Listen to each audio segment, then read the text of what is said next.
Tonight on CTV News, the dangers on Canterbury roads. We have the latest statistics and rural volunteer fire crews prepped for the summer season.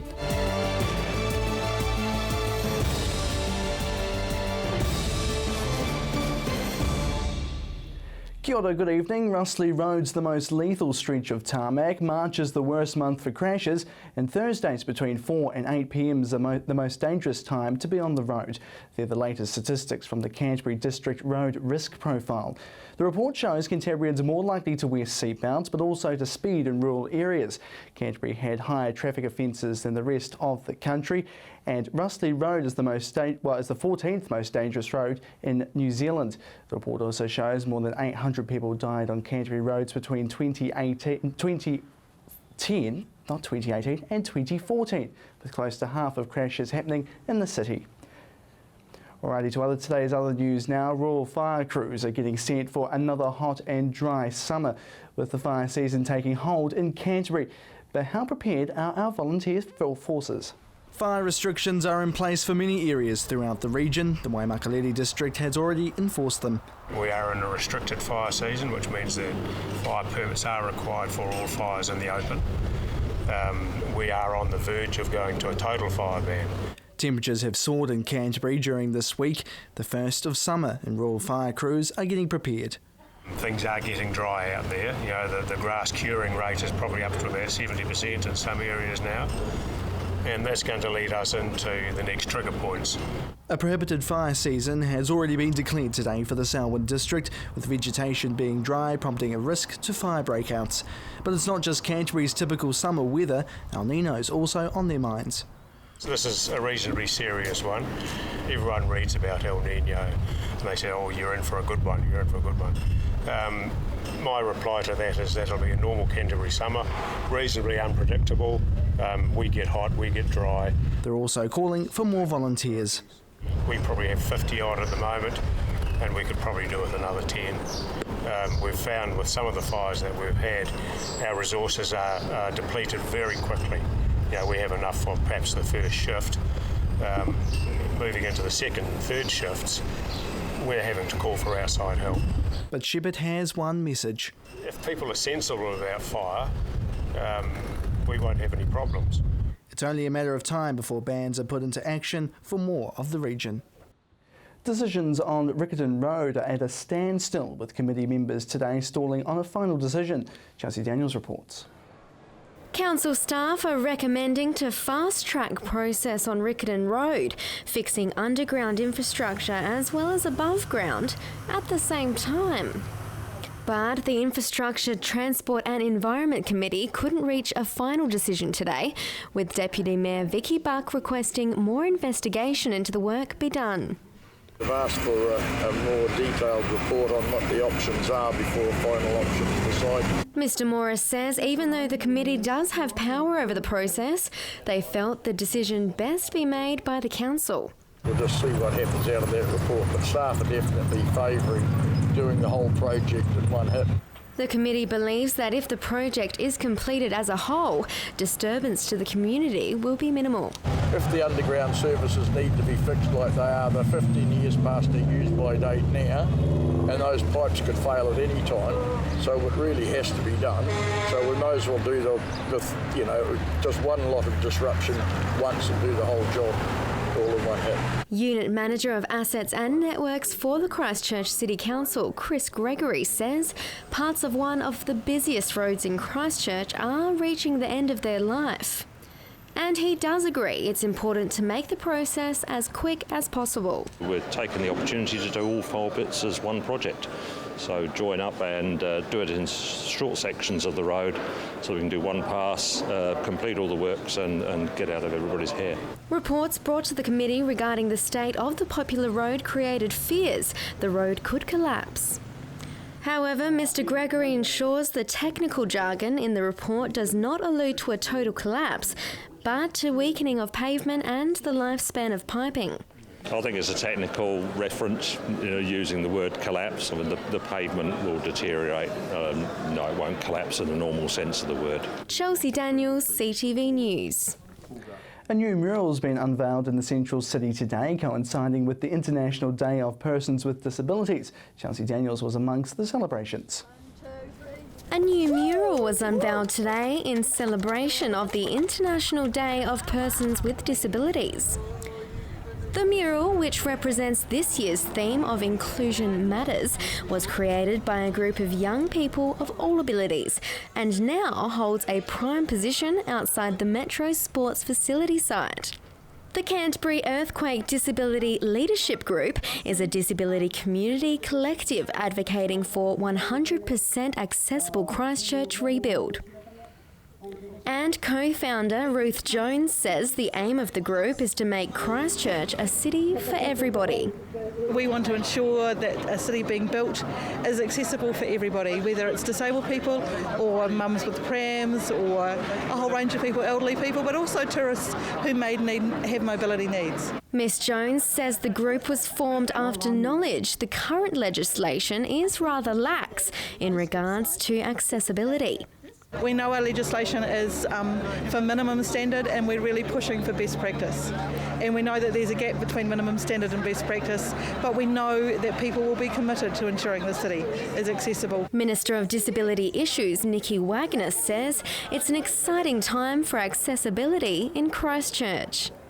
I think Christchurch is about inclusion. The earthquake has done some terrible things. It smashed us up physically and emotionally, but it's also shaken up the way we think, and I think we're far more inclusive and more community-minded in the way we think in Christchurch. And Mrs Wagner says she hopes the city will lead New Zealand by example when it comes to acceptance of all people.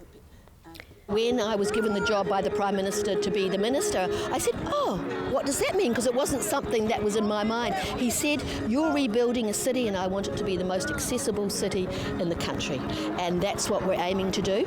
Carl Rollingson works in the disability community, working with youth and adults with disabilities. He says the mural took about 50 hours in total, with around 25 different people helping out, and it's a great display of how everyone has different strengths. If you can focus on the strengths of everyone's abilities, I think collectively in a society more can happen. The Metro Sports Facility is set to open in 2020, with the design process beginning soon. Public are urged to give ideas on the leisure pool area of the complex, with consultation closing December 13th. Chelsea Daniels, CTV News. Well, still to come, debate over the stadium continues.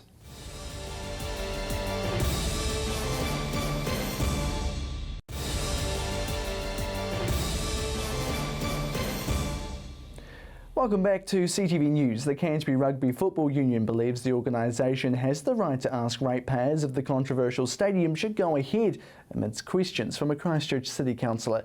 Emma J. McLennan explains.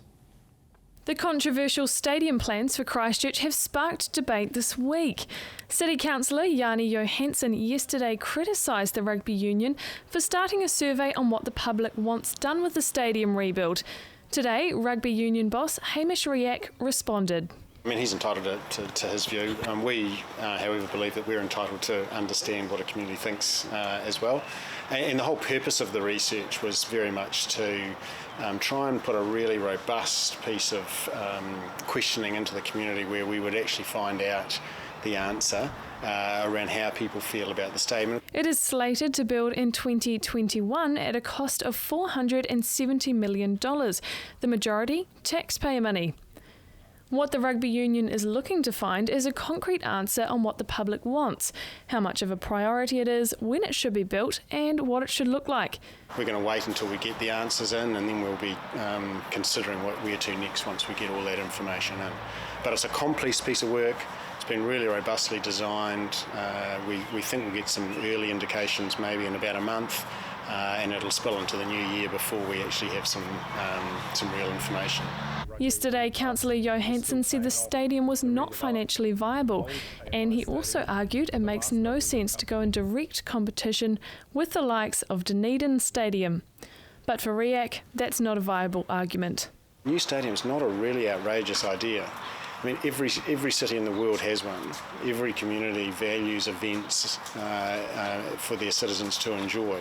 We had one before the earthquake, so it's about priorities and timing, and when does the community feel that a replacement for the old Lancaster Park feel appropriate. Yesterday, CTV canvassed Canterbury residents, asking them their opinion on the stadium issue.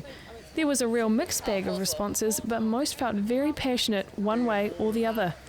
Riak said he would rather wait until the survey results come through to comment on what the public might want. I have a lot of conversations with people about a stadium. Many people that I work with and deal with think it's a great idea for Christchurch. Others we know don't. We just felt it would be really valuable to find out for ourselves what the community actually thinks. While the debate continues on, it's business as usual for Canterbury Rugby. Games continue at its temporary 15,000-seat AMI Stadium, and trainings are still on at Rugby Park in its new headquarters, which will be officially opened next week. Emma Jane McLennan, CTV News. As plans for the Central City Breathe urban village seem to be crumbling, a developer who had his plans for the village rejected 2 years ago has put his hand up to take over. Architects and developers from across the world put forward plans for the site north of Latimer Square in 2013, but the project fell through last month, unable to secure funding before deadline. The developer behind the runner-up design has asked Sarah for another chance at the development. Our plan was to do the project in 4 stages, whereas the winning people, they were going to go ahead and do it all in one hit. But clearly they haven't been able to either one, finance it. We still feel that our project could work there, and if it wasn't ours, maybe one of the other runner-ups, because it should go ahead. He was a finalist in the design competition. Well, now let's cross to Andrew King in the newsroom with what's happening in your neighbourhood.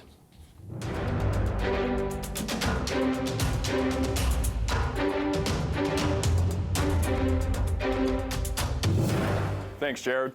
What appears to have been a sugar-fuelled break-in caused Waltham's Lido Pool to close in 31-degree heat yesterday. The facility was broken into the previous night, and glass from a smashed window in the reception had gotten into the pool. Not only that, the offender took off with a selection of lollies, including lollipops and chocolates. There was no other damage of the facility, and the sweet treats were the only things taken. The Christchurch City Council is working with police with their ongoing inquiries, and the pool is scheduled to reopen today. Diamond Harbour residents want a large block of land rezoned as a reserve so they can start to make it healthier. Morgan's Gully in Diamond Harbour is a 40-hectare piece of land currently being leased to farmers for grazing. But residents want the council to reclassify the land as a reserve so they can rejuvenate it and make the rivers healthy again. Littleton Mount Herbert Community Board Chairwoman Paula Smith is spearheading the project and says residents have the ambition and the drive to get the project done.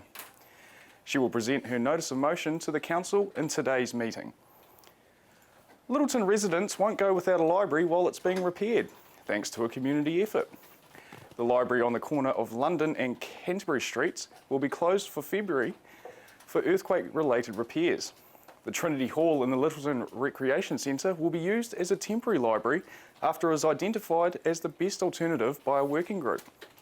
The temporary space will house about 80% of the library's current collection of books and will also provide another room for other programs to continue.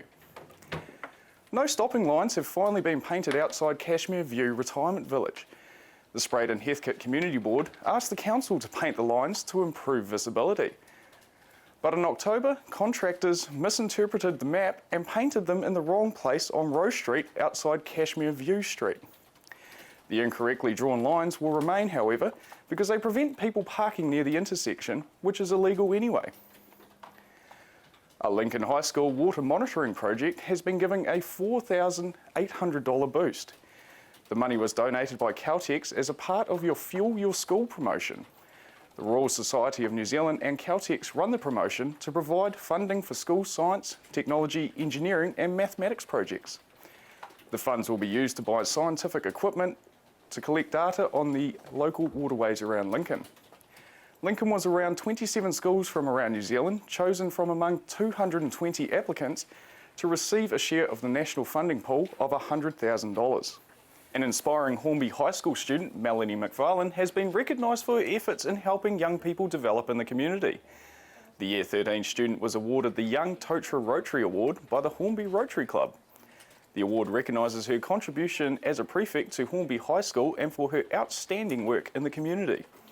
Serving on the youth committee and volunteering her time to work as a positive leader for Year 7 and 8 were just some of the contributions Melanie made to the community.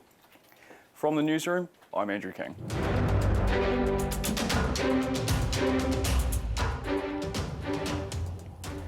Thanks for that, Andrew. Well, a new initiative's been launched aiming to keep vulnerable children safer in Canterbury.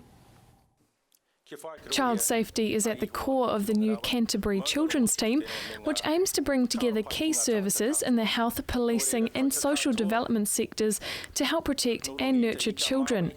The team launched today as part of a nationwide network. One of the top priorities for this government is to make sure that every New Zealand child grows up safe, loved and nurtured.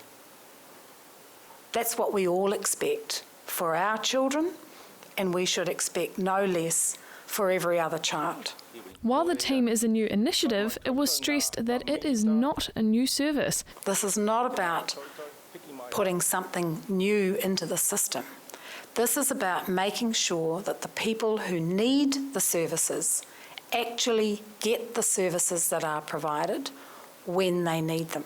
The first 3 years of a child's life are incredibly important.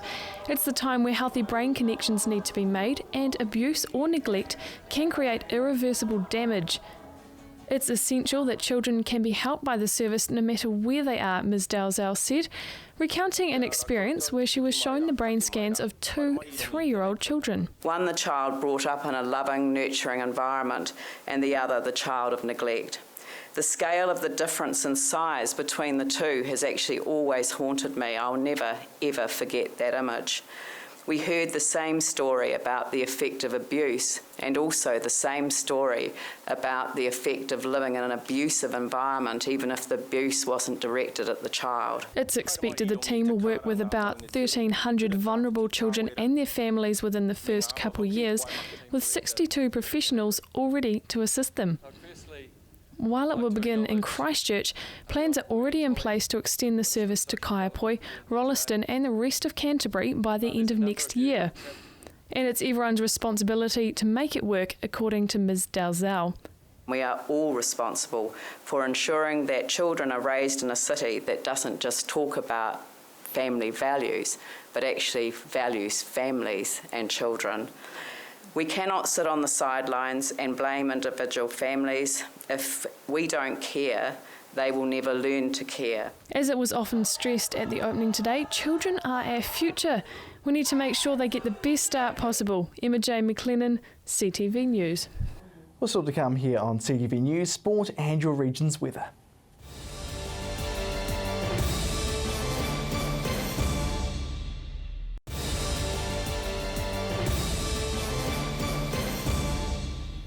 Welcome back. Now here's Gordon Finlater with the latest in local sport.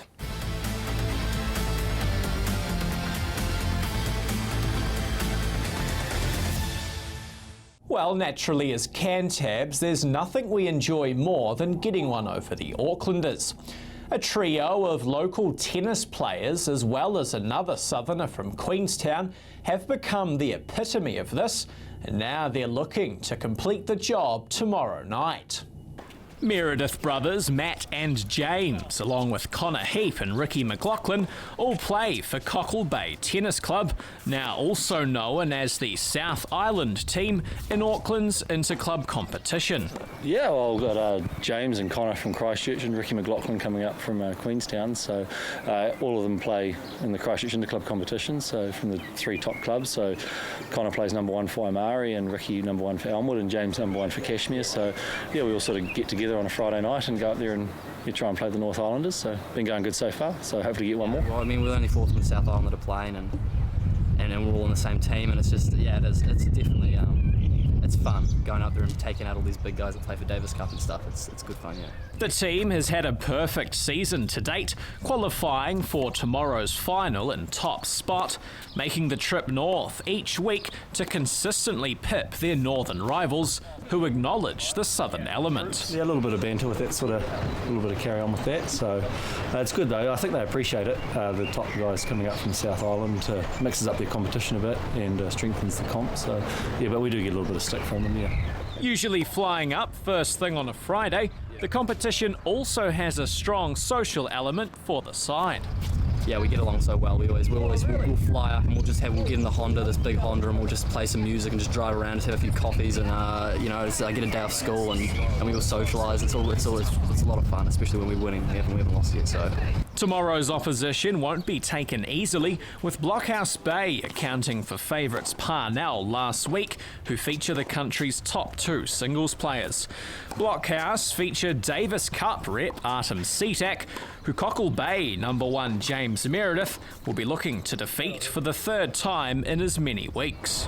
Yeah, I've played him a few times. It's another match for me. I try not to look too much into it, but yeah, I can see him wanting a little bit of redemption maybe, but I'm just looking it's a team competition when it comes to this interclub, so I'm just looking to win this match for my team rather than sort of personal accomplishments.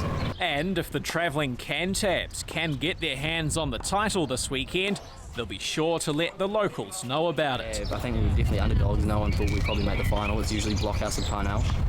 But we got the #1 seed and we had a good win on Friday, 5-0 against the 4th best team. So we're definitely with a chance. I think if we could win it, then that would definitely turn a few heads, yeah, for sure. Yes, go the Canterbury boys. Well, just finally tonight to cricket, and the Canterbury Kings playoff hopes are now very much alive after an 18-run victory over Wellington at the Basin yesterday. Captain Ronnie Hera was the hero, notching 57 with the bat before chipping in with a pair of wickets. The Kings have a non-competition match against the Sydney Thunder tomorrow at Hagley, before their final round-robin match of the 2020 series against Central Districts on Sunday. Well, you're up to date with the latest in local sport. I'm Gordon Findlater for CTV Sport.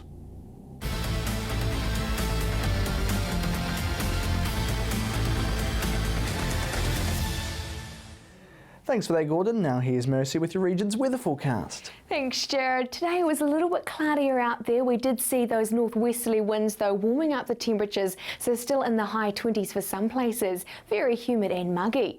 Today's highs for South Canterbury, 26 degrees for you, Timaru. Central Canterbury, Christchurch on 28 degrees today. Few spots of rain and quite overcast for you. 27 for Akaroa and Ashburton. A little bit cooler actually on 24. Heading further north, it was a little bit cooler also than predicted for Rangiora. You actually took out 26 degrees, so just one off that 27. 26 degrees was also shared by you, Kaikoura. And over to the Alpine region now, Arthur's Pass on 14 degrees today.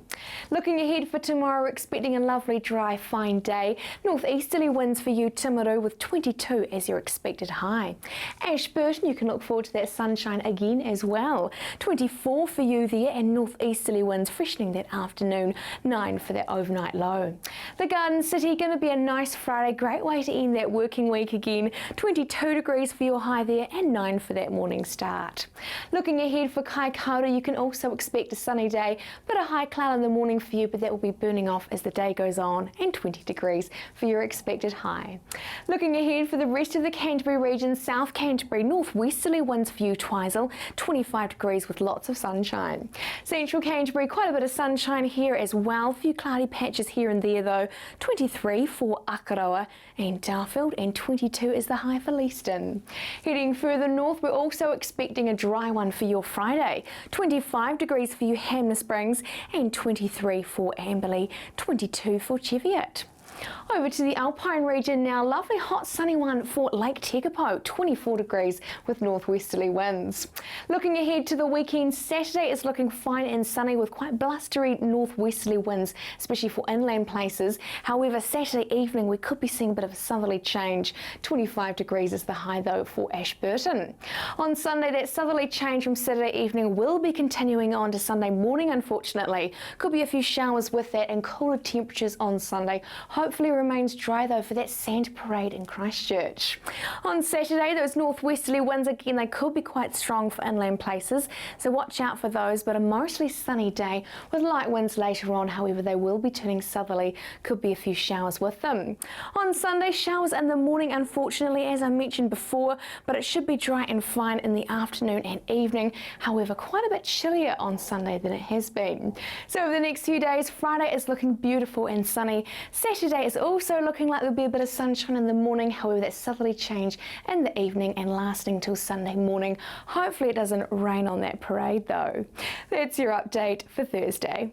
Back to you, Jared. Very good indeed. Thanks for that, Mercy. And that's CTV News for tonight. Thanks so much for joining us. I'm Jared McCulloch. Good evening.